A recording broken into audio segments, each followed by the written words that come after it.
Okay, Assalamualaikum warahmatullahi wabarakatuh. Kembali lagi dengan video cerita tentang Alza. Right. So hari ni aku nak ceritakan tentang konsol. Okay, apa yang ada di steering Alza ni. Right. Okay, straight to the point. Okay, steering ni yang pertama sekali dia ada beberapa button lah. Okay, ada beberapa button. So aku akan tunjukkan function, insyaAllah, function setiap button. Right. Okay, yang ini yang ada ni adalah apa nama, control untuk up, down, left, right ni. Okay, yang ini untuk control di sini. Okay, contoh kalau aku tekan ni, okay, dia ubah. Okay, so kat sini dia akan masuk setting, dia akan pergi pada apa nama, eco tu. Lepas tu yang ni dia akan tunjuk lane. Okay, lane departure warning. Okay, dia yang ini dia tunjukkan jam. Okay, kalau kita, itu kalau kita pergi kiri kanan lah. Okay, kalau kita main kiri kanan, kalau atas bawah, okay, yang ada akan tunjuk benda yang ada sini. Tak apa jam lah yang tu. Kalau yang ini, okay, lane departure warning, dia ada yang itu saja. Right. Kemudian ini message jika ada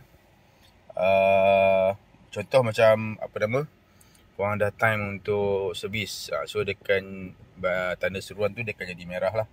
Okay, so dia akan tunjuk message kat situ. Okay, dan ini adalah bahagian setting. Okay, so itu tujuan dia. So kalau contoh macam ni, kalau kata korang nak pergi pada bahagian setting, so korang tekan enter je lah. Enter, okay, dia akan pergi pada brightness. Ini contoh brightness untuk paparan ni lah. Untuk paparan apa nama, paparan korang punya meter ni lah. Right, contoh macam tu kan. Okay, so korang boleh adjust lah. Tekan bawah ni, so korang boleh adjust dia punya brightness. Okay, kalau lagi tinggi lah brightness dia. Right, okay, aku biasa set dekat 8 je. 8 pun dah okay. Right, kemudian korang boleh back lah. Back. Okay, kemudian tengok bawah ni pula. Okay, time and date. Ini bahagian setting bahagian setting untuk time and date. So kat sini korang boleh set lah, nak 24 hours ataupun 12 hours punya format. Okay, nak korang back. Okay, kemudian pergi pada design. Okay, design. Okay, ni ada 4 design. Alza ni dia bagi 4 design. So korang boleh pilih nak design yang mana yang korang suka. Okay, contoh kalau aku tukar pada design 2 ni. Right, display. So dia macam ni lah. Okay, pergi balik. Contoh design 1, dia macam ni. Okay, kalau kata design yang 3, macam tu lah. Korang boleh play around dengan design yang ada. So dia ada 4 design saja. Right. Sekejap, buat tukar design yang biasa aku guna. Yang ni. Right, sorry, bukan yang ni, silap. Yang ni. Okay. Okay, kemudian display setting. Okay, display setting ni dia akan tunjuk dekat korang contoh eco indicator light. Okay, eco indicator light ni maksudnya simbol eco idle kot. Okay, kalau nak korang onkan dia, kalau tak nak korang offkan dia. Bila tekan tu menyala, maknanya dia on lah. Right. Yang kedua tu adalah average fuel reset after refuel. Okay, average fuel reset ni dia ada dekat bahagian ni. Okay, bahagian ni, average fuel reset. So every time korang, bila korang onkan yang tu, every time bila korang pergi isi minyak, korang buka pam minyak tu, korang isi, dan korang tutup balik dia punya fuel cap dan juga apa nama, tudung pam minyak tu, tempat minyak, dia akan reset. Okay, dia akan reset average. Okay, jadi korang akan dapat apa nama, bacaan yang baru lah. Okay, itu yang apa nama tadi, sorry, sekejap, fuel reset tadi. Right. Kemudian trip reset. Trip reset pun sama juga. Bila korang onkan dia, trip akan reset kepada kosong. Okay, korang tak payah nak reset sendiri, dia akan reset balik kepada kosong. Right. Itu fuel, itu trip reset. Right. Kemudian idle time display. Idle time auto display. Time auto display maksudnya dia akan kan apa nama, Alza ni dia ada eco idle kan. Eco idle tu bila kita berhenti dekat traffic light, dia akan matikan enjin. Dan bila kita tekan minyak, dia akan on. Okay, so dia akan kira time tu, time mati tu. Lepas tu dia akan bagi tahu korang lah jimat minyak berapa kan. Itu time auto display. Okay, bawah lagi opening display. Opening display ni bila kita buka enjin, dia ada display keluar welcome semua tu. So itu opening display. Okay, yang ini ending display type eco. Aku tak dah try lagi ni. Boleh lah try, aku tak tahu. Korang try lah. Okay, eco dia akan keluarkan bacaan lah. Okay, bacaan akhir contoh berapa jarak korang jalan, minyak CO banyak, okay, trip korang berapa. Okay, kemudian steering angle ni bila korang contoh nak parking kan, bila korang reverse parking ke apa ke, korang nak matikan enjin kan, dia akan tunjuk apa nama, angle tayar depan, straight ke kanan ke kiri ke. Tu nak bantu kita lah. Setengah kita terlupa kan, kita pusing, kita lupa nak centerkan, nak bagi tayar tu menegak balik kan, supaya dia tak dalam keadaan yang ni lah. Yang tu kita nak apa, kita nak jaga kita punya drive shaft lah. Okay, so bagus lah yang tu ni lah, yang tu pada aku okey lah, function yang okey.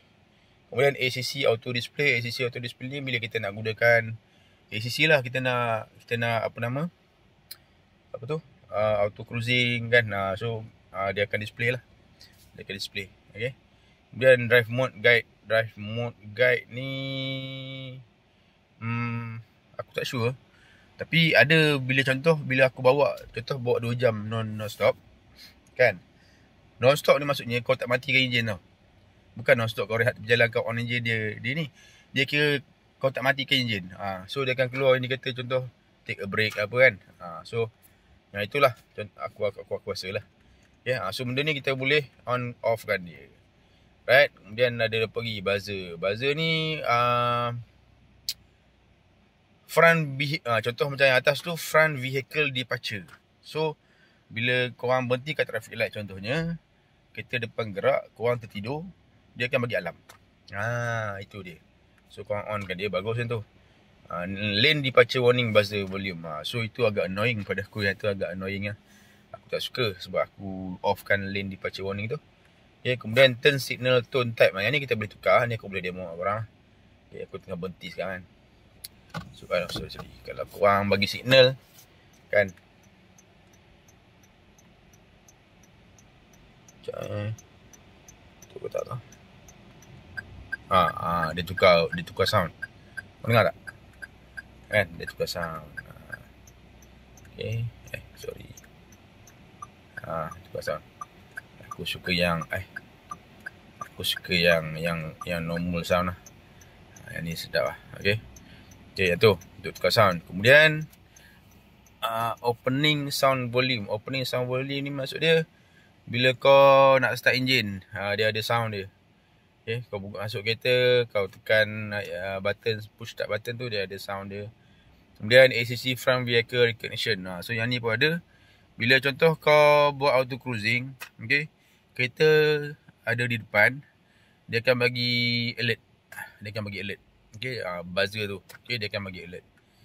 Yang ni pun BSM ni blind spot monitoring. Okay, blind spot monitoring. Ini pun sama, dia akan bagi alert. Bila ada kereta, dia akan menyala lampu dan dia akan bagi alert bila kau nak ke kiri ke kanan kan. Right, blind spot monitoring. Kemudian RCTA buzzer volume. RCTA apa reverse camera kot. Reverse camera rasa aku. Okay, ini pun ada volume dia. Dia bagi volume. Okay, dia bagi buzzer bagi volume pula. Okay, so ini buzzer setting. Right, banyak sebenarnya aku nak cerita ni. Okay, ni aku tak nak guna. Notification date setting, vehicle setting, front camera, banyak lah. Okay, yang ni aku akan cerita next video lah kot. Ni pun okay, dah 9 minit lah. Banyak nak cerita. Okay, nanti aku cerita lagi lah. Okay, tentang vehicle setting, tentang oil deteriorate, warning reset setting. Okay, so setakat tu aku nak cerita hari ni pasal di antara function dia lah. Nanti aku akan sambung cerita bahagian vehicle setting. So bagi korang yang belum beli Alza ataupun dah beli Alza tapi korang tak explore, so aku harap ni membantu lah. Okay, membantu. Alright, okay, kita jumpa lagi next video insyaAllah. Assalamualaikum warahmatullahi wabarakatuh.